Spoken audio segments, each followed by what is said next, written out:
Welcome back to Tales of the Timeline. This is where we explore the strangest, wildest, and sometimes most confusing moments in human history.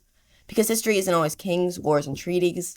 Sometimes history is a city full of dancing people in the streets for no clear reason, no festival, no music, no TikTok dance challenge, just hundreds of people moving uncontrollably until they collapse from exhaustion.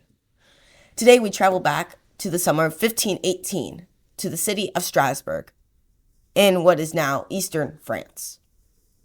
This is the story of the Dancing Plague, 1518, one of the weirdest medical mysteries ever recorded. And honestly, if this happened today, it would be absolutely trending on the internet. Before the dancing begins, we need to understand the setting. Strasbourg, in the early 1500s, was part of the Holy Roman Empire, which despite the name was not exactly Holy Roman or a single empire. History is complicated like that. Like for most of the people in 1518 was also not great. The region had recently experienced food shortages, disease outbreaks, economic hardship, and extremely hot summers. In other words, stress levels were already high.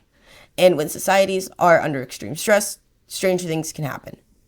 Very, very strange things.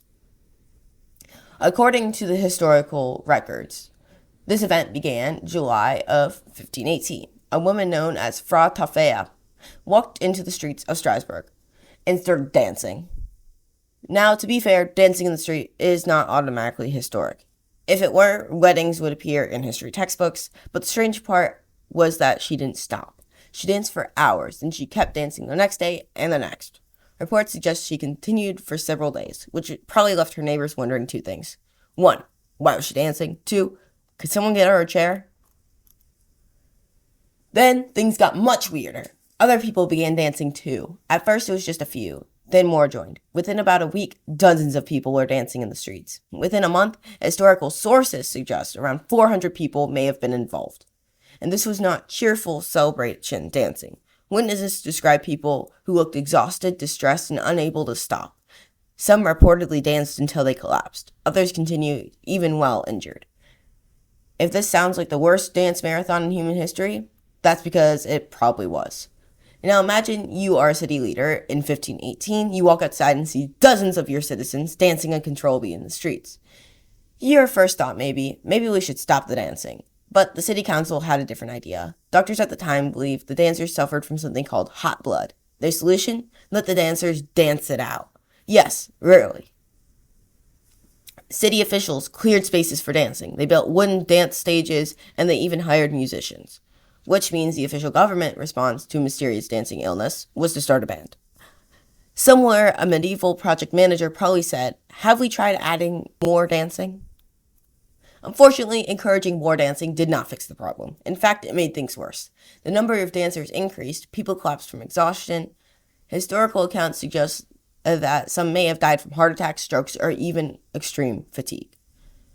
Exact numbers are debated by historians, but the situation was clearly serious. Eventually, the authorities realized their strategy might have been slightly flawed. Yeah, just might have been. So they changed course. Music and public dancing were banned, which must have been a confusing announcement considering the government had literally hired musicians just a few weeks earlier. Many people at the time believed the outbreak was connected to Saint Vitus, a Christian saint associated with dancing curses in medieval folklore.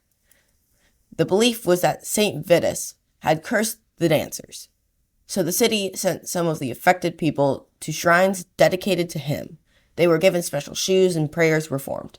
Gradually, the dancing began to stop, people recovered, and the city slowly returned to normal, although the residents probably avoided street dancing for a long time. Historians and scientists alike still debate what caused the dancing plague. Several theories have been proposed.